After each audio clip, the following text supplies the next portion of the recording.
kepada umatnya. Wajib kita mengimani bahwa Nabi Muhammad itu menyampaikan semua hukum-hukum yang diperintahkan Allah untuk disampaikan kepada umatnya. Gak ada yang disembunyikan. Dan disampaikan hukum itu dengan sempurnanya, tiada lebih dan tiada kurang. Nah, apa yang disampaikan oleh Rasul pas macam mana yang diperintahkan Allah, enggak ditambah-tambahi juga enggak dikurang-kurangi sedikit pun. Nah, pas macam mana yang diperintahkan macam begitulah yang disampaikan, enggak dikurangi sedikit pun dan enggak ditambahi sedikit pun. Dan wajib kita mengikut akan dia, wajib kita mengikut Nabi Muhammad pada segala barang yang disuruhnya, terhadap apapun yang diperintahkan Nabi kepada kita. Sama ada yang diperintahkan itu wajib ataupun sunat atau mustahab pada yang sunatnya. Sunat, mustahab pada yang sunat. Dalam hal yang disunatkan itu ada yang dimustahabkan. Yang mustahab dia sunat sama itu. Mandub, sunat, mustahab, nah itu sama itu maknanya. Dan kita jauhkan segala yang ditegahnya, apa yang ditegahkan Nabi, apa yang dilarang Nabi, wajib kita jauhi, sama ada ia yang haram ataupun yang makruh. Dan kafir orang yang mendustakan akan dia. Siapa yang mendustakan Nabi, kafir. Enggak benar engkau ya Muhammad Rasulullah, kafir itu. Enggak benar engkau ya Muhammad telah menyampaikan yang diperintahkan Allah untuk disampaikan, kafir itu. Yang mendustakan Nabi, kafir. Atau syak ia akan benarnya, atau ragu dia betul yang disampaikan Nabi ini. Nah, ragu itu sudah menjadikan kafir pada barang yang didatangkan dia oleh Nabi itu pada keadaannya. Adakah ia benar didatangkan daripada Allah atau tidak? Ragu dia. Yang disampaikan Nabi itu betul nggak ini? Yang didatangkan Allah kepada Nabi atau jangan-jangan cuma direkayasa Nabi aja? Nah, ada keraguan di hati dia. Betulnya ini yang disampaikan Nabi itu memang yang diperintahkan Allah? Atau jangan-jangan pandai-pandaian Nabi aja ini? Rekayasa Nabi. Kalau ada keraguan seperti ini, kafir. Ragu aja sedikit nggak boleh, kafir. Nah, wajib percaya totalitas 100%. Masalah iman harus 100%. Nggak boleh setengah atau kurang dari 100.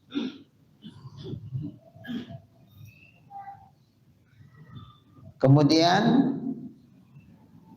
kekal di dalam neraka karena kafirnya. Orang yang nggak percaya sama Nabi, yang ingkar kepada Nabi atau ragu kepada kebenaran Nabi, maka dia akan kekal di dalam nerakanya buat selama-lamanya. Apa sebab dia kekal? Karena kafirnya, karena nggak percayanya itu. Itu menjadikan dia kafir dan kekal dalam neraka. Dan orang yang menyalahi akan dia, ya itulah orang yang asi. Kalau dia menyalahi apa yang diperintahkan Nabi, tapi tidak mengingkari Nabi, cuman dia nggak seperti yang diperintahkan Nabi.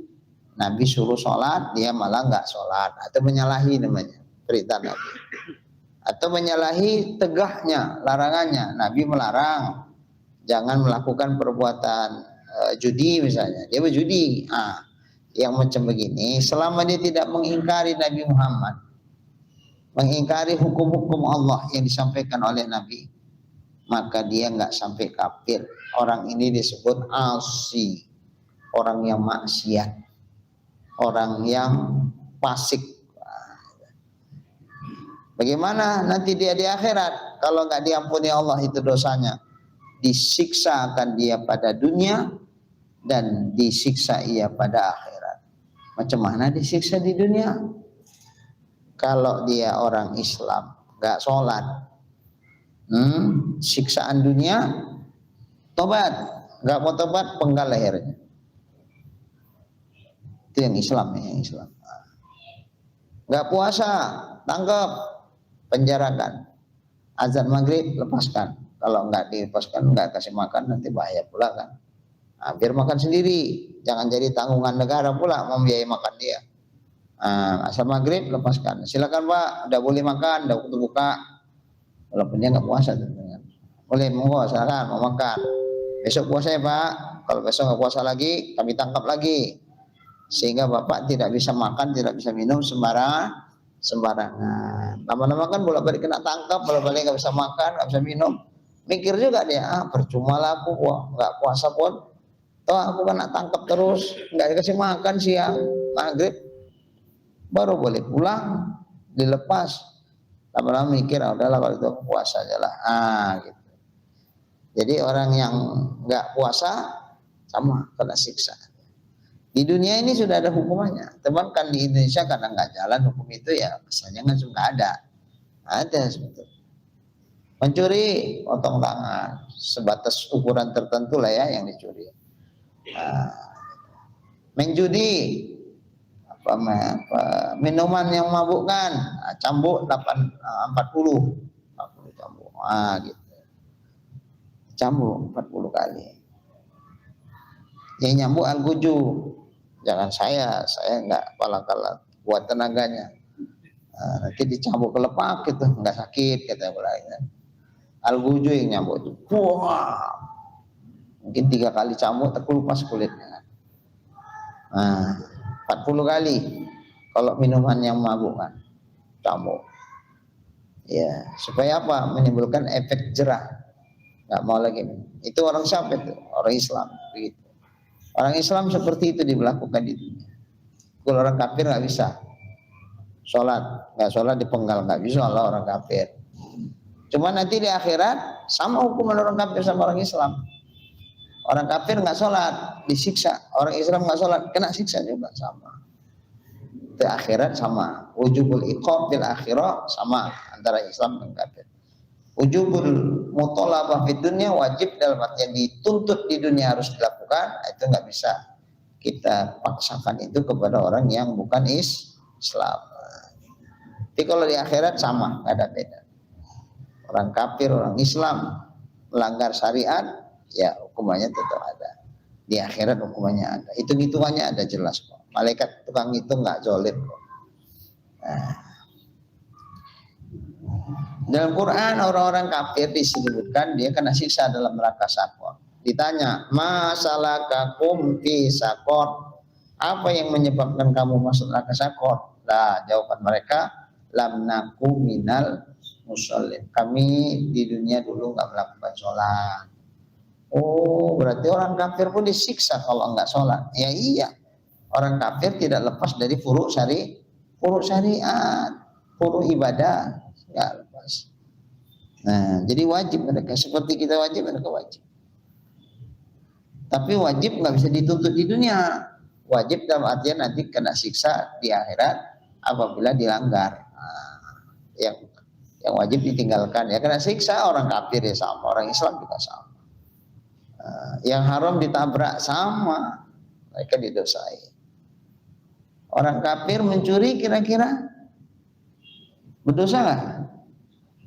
Berdosa. Orang Islam mencuri ya berdosa.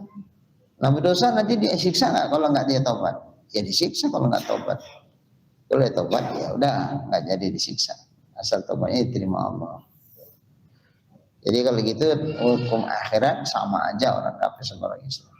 Meninggalkan perintah, mengerjakan larangan, ya hukumannya jelas. Oke. Jadi orang yang maksiat disiksa ya. Di dunia begitupun di akhirat. Yang dapat kerugian dunia dan akhirat. Maksud disiksa di situ mereka rugi di dunia dan mereka rugi di akhirat. Dan setengah daripada yang dikhabarkan wajib kita percayakan dia akan segala anbiya dan rasulnya. Apa-apa yang diberitakan oleh para nabi dan rasul wajib kita percaya, wajib kita imani. Tidak mengimaninya ya kafir. Dan segala rasul-rasul yang adalah bilangan mereka itu 330 orang, 313 orang jumlah rasul-rasul. Beda nabi-nabi ya, 313. Dan yang wajib kita mengenalkan daripada mereka itu, dari 313 itu, yang wajib kita ketahui akan jalan tafsil, jalan yang rinci, detail, kita wajib tahu persis, itu cuma 25 orang jumlah. Kenapa 25? Karena itu yang disebutkan dalam Quran. Apakah cuma 25? Enggak. Tidak terhingga banyaknya. Nah, cuman wajib kita mengimaninya secara rinci 25 rasul. Sebenarnya 313 orang. Persisnya Allah yang tahu berapa jumlahnya.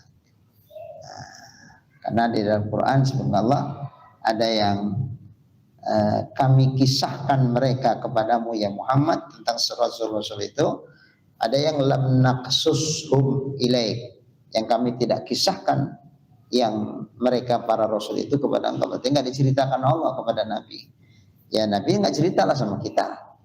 Berarti banyak yang nggak diceritakan juga masih banyak. Maka kita nggak wajib tahu semua. Yang wajib tahu kita secara rinci ya 25 itulah. Itu yang ada dalam Quran kan. Jadi wajib yang 25 ini diketahui dengan jalan tafsil rinci betul, persis, jangan sampai salah. Terbalik-terbalik boleh nggak apa-apa, yang penting jumlahnya 25. Terbalik-terbalik nggak apa-apa, nggak harus berurutan 25 itu. Kalau bisa berurutan lebih bagus. Kalau enggak, ya yang penting 25 itu dapat. Kalau belum dapat, ya wajib tahu. Nggak tahu, berdosa kalau nggak mau belajar. Nah, sekira-kira mengenal secara tafsil, secara rinci bagi mereka yang 25 itu, macam mana standar ukurannya? Kira-kira jika dilintangkan nama-nama mereka itu atas kita, dilintangkan, kalau disebutkan nama yang 25 itu kepada kita, niscaya tiada dihukumkan dengan kau. Dan atas kita, niscaya kita ketahui bahwasanya nama itu bagi Nabi atau bagi Rasul. Sekira-kira dibilang orang sama kita, apakah Nabi Yusuf itu seorang Rasul? Oh iya, nah bisa kita iyakan. Atau yang bukan Rasul disebutkan sebagai Rasul, kita bisa bantah. Ada salah satu Rasul 25 itu namanya Iskandar. Mana ada Rasul 25 Iskandar? Enggak. Ya udah, segitunya pun jadilah. Pokoknya yang bukan Rasul, umpama disebutkan bisa kita tolak. Yang Rasul kita terima. Gitu.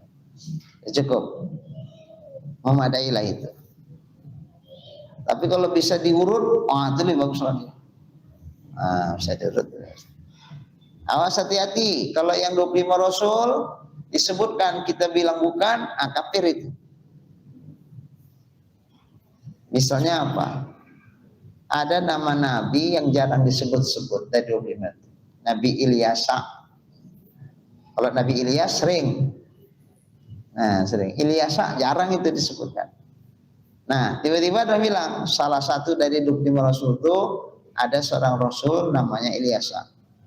Ilyas asing sama aku tuh. Mana ada?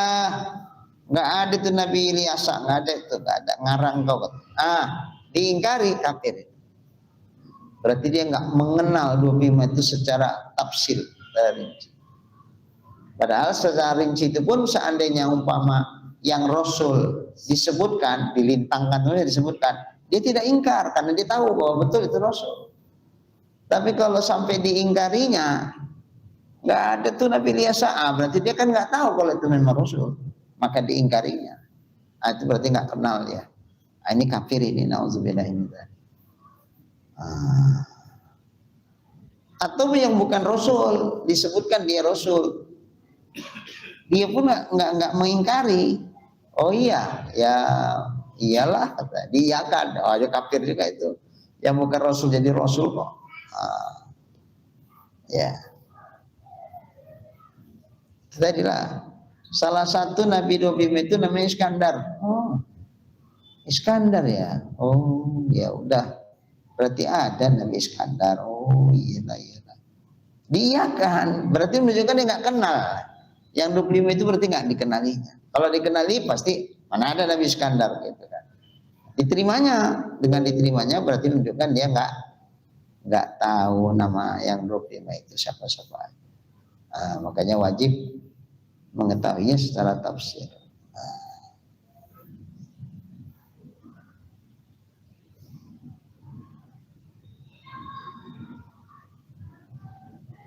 Dan orang yang ingkarkan nubuah seorang daripada mereka itu kafir ya.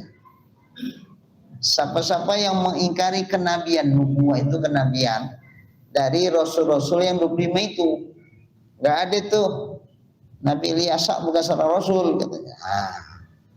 Maka yang demikian itu adalah kafir. Na'udzubillah.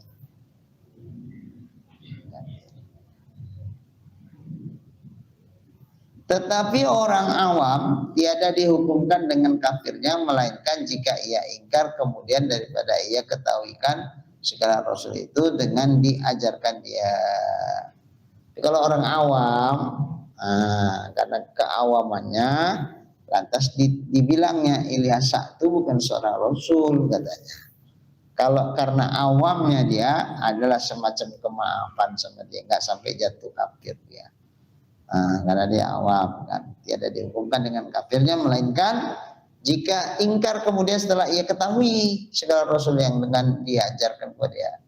Dan tapi kalau udah diajarkan nama-nama rasul yang wajib diketahui, ada 25 rasul dulu, kalau tidak ya kayak gitu ngapalnya.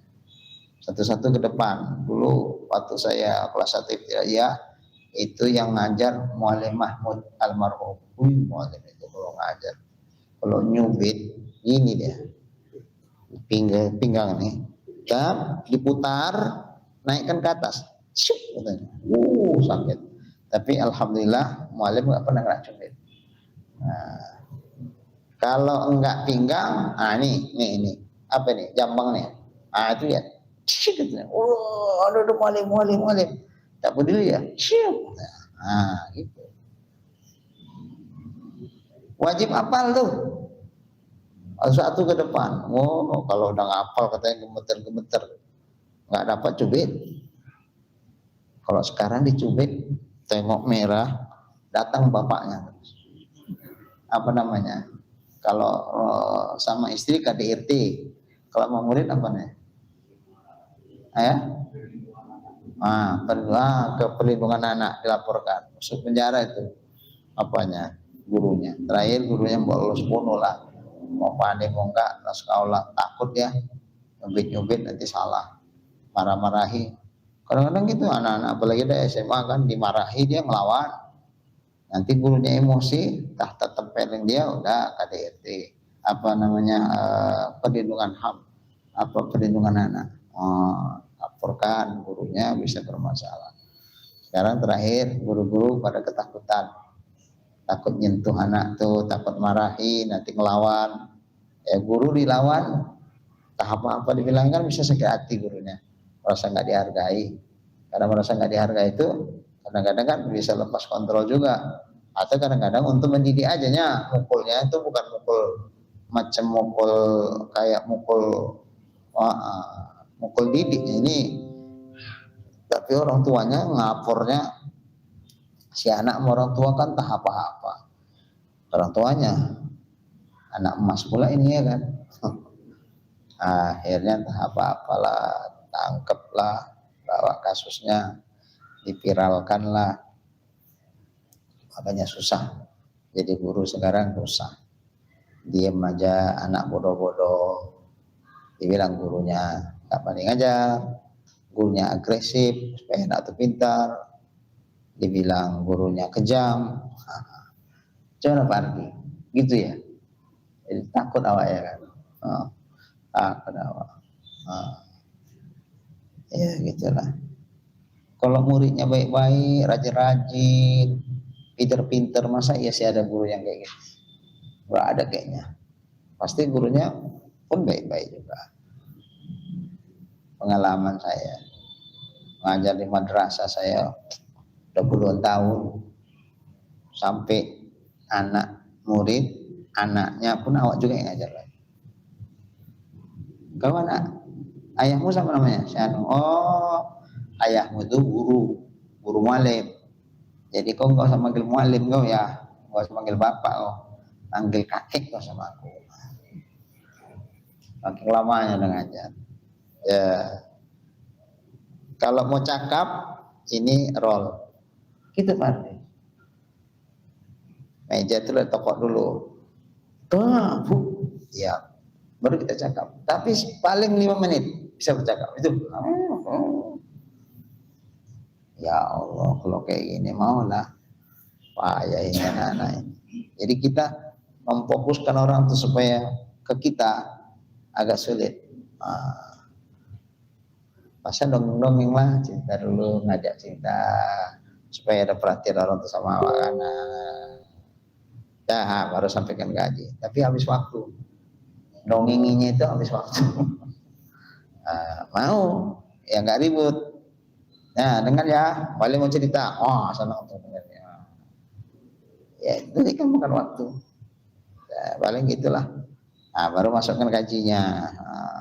Begitu dimasukkan gaji, baru wow. Ya, itu pengalaman Pak Ardi lebih tahu lah itu. Pak Ardi guru matematika kan. Payah Pak Ardi ya. Sulit ya betul. Lagi nggak nyambung matematikanya. Mana-mana lah orang tercakap. Baik. Tetapi untuk orang awam tidak dihukumkan dengan kafirnya, melainkan jika ingkar kemudian daripada telah diketahui segala Rasul itu dengan diajarkan dia. Jadi kalau sudah dikasih tahu Rasul itu termasuk Ilyas Pak. Oh iyanya, iya. Oh, aku rasa bukan lah. Situ kafir. Udah kasih tahu kok ngeyel. Itu baru kafir. Tapi kalau awal-awal karena ketidaktahuan orang awam masih dimaafkan. Tapi begitu dikasih tahu diajarkan, itu memang Rasul Pak Ilyas itu jarang disebutkan sama orang. Tapi ya benar itu Rasul. Tapi tetap engkar juga dia. Di situ baru jatuh kafir. Dan dikehendaki dengan mengenalkan segala Rasul yang 25 itu. Maksud mengenalkan Rasul-Rasul yang 25 itu macam mana mengenalnya? Jadi yang dimaksud adalah sekedar yang tersebut itu juga ya sekedar tahu aja udah. Sekira-kira kalau yang bukan Rasul 25 itu disebutkan dia bisa nolak. Kalau yang memang Rasul ya dia iyakan. Cukup itu.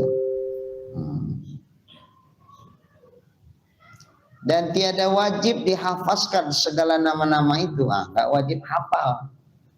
Kayak yang ibtidaiyah tadi. Nama-nama Rasul yang wajib diketahui. Ada 25 Rasul. Pertama Nabi Adam, kedua Nabi Nuh. Apa sampai kayak begitu wajibnya? Enggak. Ya itu tadi ukurannya. Seandainya nggak hafal dia gitu, terbalik nggak karu-karuan lah hafalannya. Tapi lengkap 25. Nah sekira-kira disebutkan satu dari 25 nggak ditolaknya. Sekira-kira ada selain yang 25 itu dimasukkannya di bagian Rasul, dia akan menolaknya. Adalah salah satu Rasul 25 itu adalah Nabi Iskandar. Ada Nabi Iskandar ngarang kau. Bisa tolak. Dia kan dia dapat tahu itu. Sebatas itu jadilah. Salah satu nama 25 Rasul itu Ilyas. Betul itu. Cuma kan jarang itu disebut-sebut ya kan. Oh iya benar. Dia paham berarti. Tapi kalau seorang Rasul disebutkan lantas dia ingkari, itu menunjukkan dia nggak kenal itu yang 25 itu. Ada yang bukan Rasul dimasukkan, diterima, berarti dia juga nggak kenal yang 25 itu yang mana. Kalau itu kafir. Kafir itu. Nauzubillahi min. Hati-hatilah. Dan adalah nama-nama segala Rasul yang 25 itu Nabi Adam dan Nabi Idris, Nabi Hud, Nabi Syuaib, Nabi Soleh, Zulkifli, Nabi Ibrahim, Nabi Ishak, Nabi Yakub, Nabi Nuh, dan Nabi Daud, dan Nabi Sulaiman, dan Nabi Ayub, dan Nabi Yusuf, dan Nabi Musa, dan Nabi Harun, Nabi Zakaria, dan Nabi Yahya, Nabi Isa, kemudian Nabi Ilyas, dan Nabi Ismail, Nabi Ilyasa, Nabi Yunus, Nabi Lut, dan penghulunya, pimpinan sekalian nabi-nabi yang 25 itu adalah Nabi kita Muhammad Sallallahu Alaihi wa alaihim ajmain. Jadi Nabi Muhammad sebagai Nabi penutup, dia tapi sayyidnya dari seluruh nabi-nabi, pimpinan dari seluruh nabi-nabi dan rasul-rasul. Dan kepalanya yang terlebih mulia daripada segala nabi. Nabi Muhammad itu penghulunya dan juga kepalanya. Ya sama itu ya, penghulu, kepala, penghulu, pimpinan. Kepala, pimpinan juga lah ya, kawan. Yang mulia, yang terlebih mulia dibandingkan dari segala nabi-nabi dan mursalin, rasul-rasul yang ada. Nabi Muhammad lah yang termulia. Nabi kita Muhammad sallallahu alaihi wasallam itu yang paling afdal, paling mulia. Kemudian setelah itu Nabi Ibrahim. Nabi Ibrahim peringkat afdal nih, bukan urutan terwujudnya di dunia, bukan. Nabi Ibrahim. Habis itu Nabi Musa, Nabi Isa, dan Nabi Nuh. Ini disebut dengan Nabi apa namanya?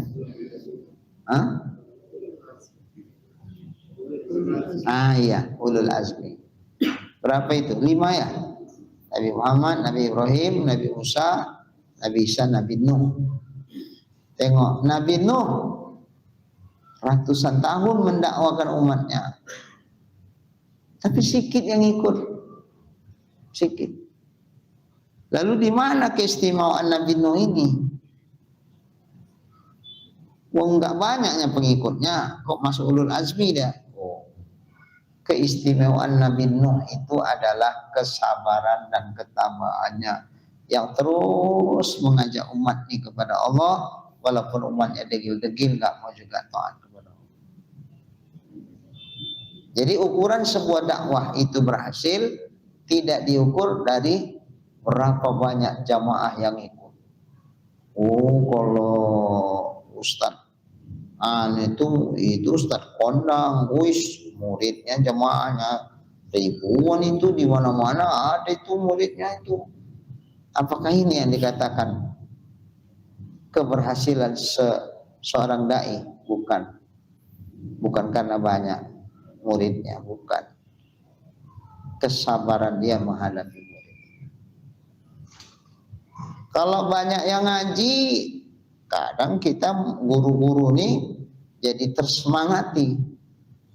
Tengok, banyak yang ngaji, berarti mereka memang betul-betul butuh ilmu. Kita menjadi semangat menyampaikannya. Coba kalau yang ngaji 2-3 orang, mesti semangat nggak Ustaz?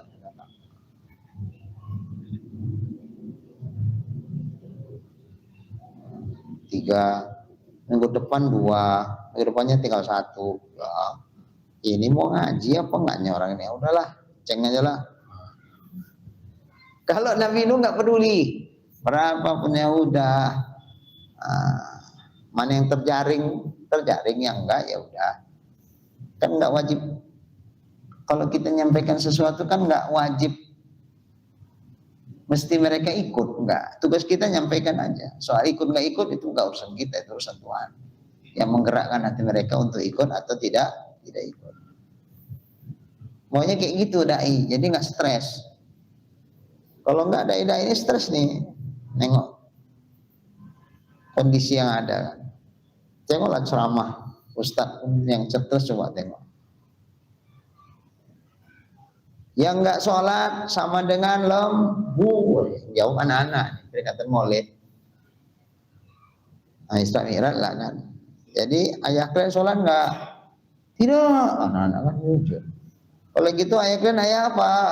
Lampu, kata anak-anak. Di mana-mana ceramahnya begitu, sehingga terkenal dibilang orang nih, Ustaz apa itu ya? Ustaz lembu itu lah kata. Sama ibu-ibu lagi, Bu, suami ibu sholat nggak? Nggak, kata anak-anak. Wah, berarti ibu tidur sama lembu lah katanya. Apa nggak suami-suaminya tuh silat gitu? Mikir ke atas.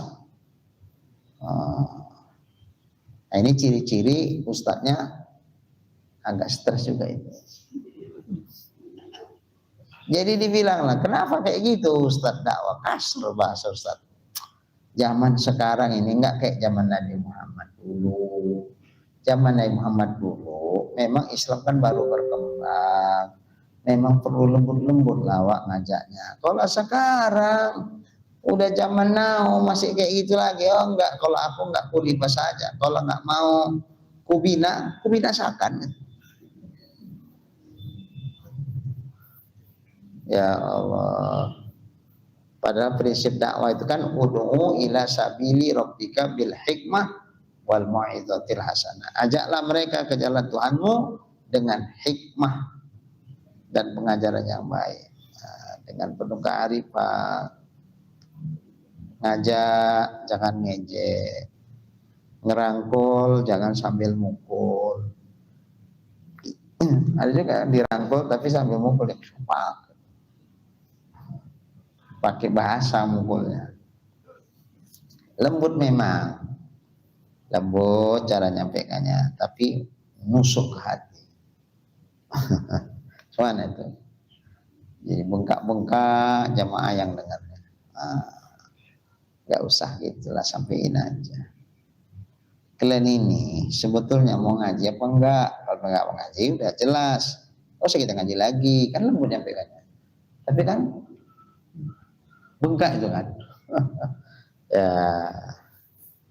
ya udah, sampaikan aja. Demikian itulah aturan atau urutan mereka itu pada kemuliaan di sisi Allah Ta'ala. Jadi itulah yang urutannya. Makanya Nabi Ibrahim disebut-sebut dalam tahiyat itu kan, Allahumma sholli ala Sayyidina Muhammad. Selawat Ibrahim ya. Tahiyat akhir. Wa ala ali Sayyidina Muhammad. Kama shallaita ala Sayyidina Ibrahim. Sebagaimana kau berselawat kepada Nabi Ibrahim. Begitulah sampaikan kepada Nabi Muhammad. Jadi Nabi Ibrahim disebut-sebut. Kenapa? Nabi Ibrahim itu disebut abal Ambiya, ayahnya para nabi. Kenapa? Jadi dia itu cabang duanya. Nabi Ibrahim punya istri Siti Sarah. Lama menikah, nggak dikaruniai anak. Sampai akhirnya Siti Sarah menyarankan kepada suaminya untuk menikahi Siti Hajar. Siti Hajar itu sebetulnya seorang perempuan hadiah raja kepada mereka berdua, terutama kepada Siti Sarah. Sehingga dia berkhidmatlah, selalu menyertai kemana Nabi Ibrahim dan Siti Sarah berada. Jadi dia pembantunya, berkhadam dia. Jadi karena sudah lama berkhidmat tuh, bisalah oleh Siti Sarah itu bisa diketahui akhlaknya bagus, segala macam bagus semua. Maka disarankan ke suaminya Nabi Ibrahim, kalau bahasa kita bang, abang seorang rasul, jangan sampai nggak punya keturunan. Silakan kalau sama aku nggak dapat, ya udah nikahlah abang sama Siti Hajar supaya abang bisa punya keturunan. Aduh, payah kali nyari istri kayak Siti Hajar, Siti Sarah. Payah mana? Payah. Pak Arif, kira-kira orang rumah sanggup, bang, kalau mau nikah lah ini kalau bang. Mana? Abang mau punya anak. Jadi kalau aku nggak punya anak, abang mau punya anak, terus abang mau nikah lagi. Memang nggak bisa ngangkat anak adopsi. Kok bisa harus nikah pula lama lagi? Ya bisa. Padahal kan ya ngangkat anak sama anak kandung kan beda ya. Nah, beda. namanya anak angkat. Tapi tetap nggak dikasih, nggak mau aku. Kalau abang mau nikah juga, pilih aku apa dia? Bingung Pak Arif milihnya. Bu, sanggup Bu? Kayak Siti Sarah? Nggak sanggup. Aku kalau yang lain-lain Ustadz sanggup aku Ustadz. Kalau yang satu ini nggak sanggup aku. Siti Sarah sanggup. Nikah loh. Nikah. Setelah menikah dengan Siti Hajar, nggak lama hamil. Terus lahirlah anaknya Nabi Ismail. Ya walaupun ngasih izin Pak Arif, tapi perasaan perempuan itu nggak bisa didustai. Ditengoknya istri mudanya Dani udah punya anak, drama aku nikah nggak juga, agak kecil hati juga. Tapi dia ikhlas melepaskannya. Tapi tetap goresan itu ada. Allah kan maha tahu itu. Akhirnya Allah perintahkan kepada Nabi Ibrahim, bawa istrimu dan anakmu ke gurun sana. Itulah di Mekah tuh sekarang. Gurun tandus itu dulu. Bawalah pergi ke sana. Dengan peralatan yang ala kadarnya lah. Namanya juga bepergian zaman dulu nggak ada bus. Kalau ada bus bisa lah bawa banyak-banyak barang kan. Pakai kuda atau pakai unta zaman dulu itu kendaraan. Ya seberapa yang bisa dibawa. Bawa air minum, bawa makanan sebatas yang ada. Nggak. Kalau umpama ada kompor waktu itu pun nggak terbawa tuh kompor. Mungkin. Nah, sampai di situ dibikinlah rumah ala kadarnya, sekedar jangan kena panas waktu panas matahari, jangan kena hujan ketika umpama turun hujan, sekedar lah, nggak kayak rumah kita permanen pakai batu bata di plaster, pakai keramik, cantik kali itu dah. Waktu itu ya enggak lah, ala kadar. Beberapa hari ngawani di situ, nggak ada penduduk, nggak ada siapa-siapa. Setelah itu ya namanya Rasul kan harus berdakwah. Tinggal kalau dakwah kan pasti tinggal anak istri tinggal semua. Inilah makanya kalau mau milih suami ustadz atau menantu ustadz, ya anaknya siaplah ditinggal-tinggal. Kalau enggak dibawa-bawa sekalian. Jawar, dibawa kemana-mana, Wak Ngajar bawa ikut aja, ngintil aja di belakang. Itu kalau nggak mau ditinggal ikut, kalau nggak mau ikut tinggal. Nggak mungkin ngawani istri di rumah aja. Ya macam mana dia mau dakwah kan? Memang itu tugasnya. Ya siap. Makanya kadang-kadang istri-istrinya suka protes. Tiap malam pergi aja, tak kapan di rumah. Tapi kalau udah punya anak Jawar, agak terobati sedikit. Itu kan kalau belum punya anak, udah punya anak kan ada kawannya di rumah. Agak terobati sedikit, ditinggal-tinggal pun ada anak kawannya. Asal jangan anaknya rewel kan, ya Allah, ayah kau tak pulang-pulang jam berapa ini? Capek aku deh. Iya Jawar, ntar lagi lah kau timang-timang tuh anak nanti lahir. Dah setelah beberapa hari pergi dakwah, tanya sama Siti Hajar, kami kok ditinggal di sini? Nabi Ibrahim nggak bisa ngomong, dia ngomong salah paham pula. Ya Allah, ya serahkan aja sama Allah. Ada sakit itu Pak Arif, kita sama istri ini kadang-kadang ada yang mau kita omongkan itu yang kita khawatir dia nggak paham, nggak nyambung, nanti ujung-ujungnya bisa malah salah paham. Bagusnya nggak usah ngomong, lah diam aja, serahkan aja sama Allah. Ya Allah, kau yang maha tahu. Ya Allah, kau yang memberitahukan mana yang paling layak untuk diketahui oleh istriku. Ya Allah. Nah, kalau kita ngomong salah dia, salah paham dia. Jadi nggak gitu juga maksudnya deh. Apalagi kalau nggak itu kan susah. Adalah bagus ngalah aja lah, diam aja. Dah. Dia diam. Coba dia bilang, iya, memang perintah Allah Taala, memang kau harus tinggal di sini, ini, bla bla bla. Nggak bisa kayak gitu. Nabi Ibrahim nggak gitu, dia berubah pertanyaannya. Setelah beberapa kali pertanyaan seperti itu nggak dijawab, pertanyaannya berubah. Allahkah yang menyuruh kami tinggal di sini, Bang? Iya, kata Nabi. Itu nggak panjang-panjang. Iya, begitu iya, diem, Siti Hajar. Terus nggak nanya-nanya lagi.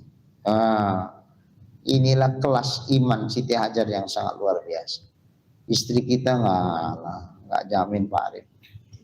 Iya. Paling-paling apa katanya? Jadi abang mau pergi? Aku sama anak kita yang masih bayi tinggal di sini, di mana nggak ada siapa-siapa, nggak ada apa-apa nih. Kalau air yang kita bawa habis, kamu minum apa? Kalau makanan yang kita bawa ini habis, kita mau makan apa? Umpama terjadi sesuatu kita menjerit, siapa yang dengar? Ayo bentar abang pergi, kami tinggal sini. Gila abang ini udahlah. Itu yang ada kayak gitu bahasa. Gila abang ini. Memang ya kayaknya gila itu yang ninggalkan istri di situ. Tapi karena memang ini perintah Allah Ta'ala, desain Allah, harus dilakukan, ya udah Nabi Ibrahim udah pasrah aja sama Allah. Kalau ya Allah yang mampu menjelaskan hal ini kepada istriku, aku nggak sanggup menjelaskannya, nanti dia salah paham ya Allah. Nah, ternyata memang ya Allah ngasih pemahaman itu kepada Siti Hajar. Allahkah yang menyuruh kami tinggal sini, Bang? Ya. Begitu ya, wis, diam. Bahasa Perancisnya menengkelakep. Bahasa apa itu? Bahasa Perancis itu. Diem, nggak ada cakap sepatah. Nah, kenapa diam? Ya dia paham. Kalau sudah Allah yang suruh, berarti Allah yang akan mencukupi segala-galanya. Berarti dia berada dalam pemeliharaan Allah. Nggak apa-apalah suami nggak dekat denganku, asal Allah dekat sama aku. Itu apa suami dekat kalau Allah jauh? Suami juga makhluk seperti aku. Dia nggak berdaya untuk melakukan apapun tanpa izin Allah. Ya udah, pergilah Bang Dakwah. Nah, setelah lahir Nabi Ismail dibawa ke Mekah tadi, Siti Sarah hamil. Terus lahir anaknya, itulah Nabi Ishak. Ibu Nabi Ishak itu masih adian Nabi Ismail alaihi wassalam. Nah, kita nggak tahu lah ini apa karena hikmah dia memberi izin sama suaminya untuk nikah lagi sehingga akhirnya dia pun jadi punya anak yang sebelumnya sampai sekian lama nikah nggak punya anak, apa karena berkat ngasih izin, nggak tahu. Hati-hati, kita pun jangan pandai-pandian. Itu tahu ibu rahasianya. Kenapa Siti Sarah yang udah lama nikah nggak punya anak tiba-tiba punya anak? Itu rahasianya karena dia mengizinkan suaminya untuk nikah lagi. Maka ibu-ibu yang nggak punya anak izinkan aja, nanti dapat itu nikah apa. Tahu-tahu diizinkan nggak punya anak seterusnya. Ustadz ini ngarang itu katanya. Kita jangan, hati-hati. Hati-hati Jawar, jangan dibilang-bilang kayak gitu Jawar. Ya kalau iya, kalau enggak catat orang tuh. Udah korbankan boleh nikah lagi suamiku, katanya biar hamil. Ternyata sama istri barunya dia hamil, sama aku tak hamil-hamil. Hati-hati, jangan dikait-kaitkan, nggak usah. Dah. Dua-dua ini jadi nabi. Cuman karena Nabi Ismail kan dibawa ke Mekah, itu dari keturunan Arab, nanti lahir dari keturunan Arab. Itulah sampaikan Nabi kita Muhammad Shallallahu Alaihi Wasallam. Dan Nabi Ismail nggak ada anak-anaknya yang Nabi itu nggak ada, putus. Tapi dari Nabi Ishak, itu nanti Bani Israel terus Nabi semua lagi, sampai yang terakhir Nabi Musa, Nabi Isa.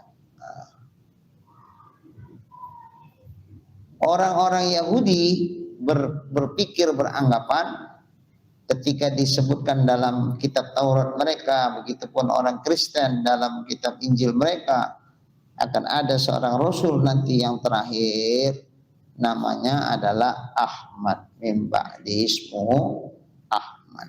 Mereka berpikir kayaknya dari golongan mereka lah ini, karena mereka yang selama ini keturunannya nabi, ayah nabi, anak nabi. Nah, mereka berpikir dari mereka, ternyata enggak, dipilihkan Allah dari Nabi Ismail alaihissalam ke belakang sampai akhirnya lahirlah Nabi kita Muhammad SAW. Makanya mereka itu pun menolak setelah tahu mereka bahwa Nabi Muhammad itu bukan dari golongan mereka, maka akhirnya mereka merubah itu semua. Tapi sebelumnya dinanti-nanti. Cerita-cerita orang tuh bahwa nanti akan datang seorang Rasul terakhir namanya ini. Pikir hati mereka dari golongan mereka, ternyata enggak. Nah, disitulah ujian berat buat mereka. Terus jadi pecah ini.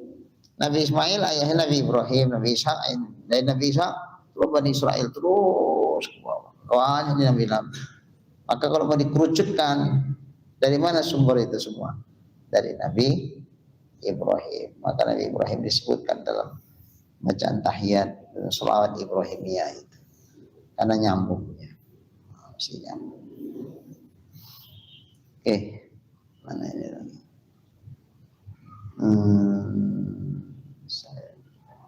Demikianlah itulah aturan mereka itu pada kemuliaan di sisi Allah Subhanahu wa taala, dan mereka itulah yang dinamakan dengan dinamakan oleh ulul azmi. Namanya ulul azmi, ya, ulul azmi.